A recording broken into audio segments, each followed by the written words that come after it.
Ayan mga abyan, nahingi natin sa palengke mga abyan, no?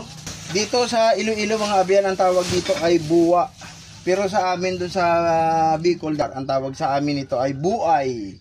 Mga abyan, ano? Ito ay nakukuha dun sa mga maggulang na nanyug, mga abyan, ano? Habang naghihintay yung ating mga alagang manok at pato, bigay natin sa kanila ito, mga abyan, ano?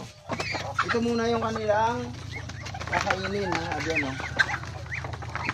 Yan, napansin nyo mga abyan, no? Nag-aagawan nila yan.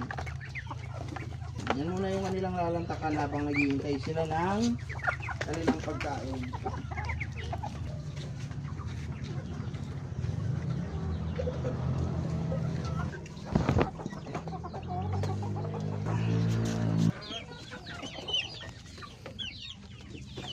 Ayan, napansin nyo mga abyan, ubos ka agad. Ayan, bigyan ulit natin.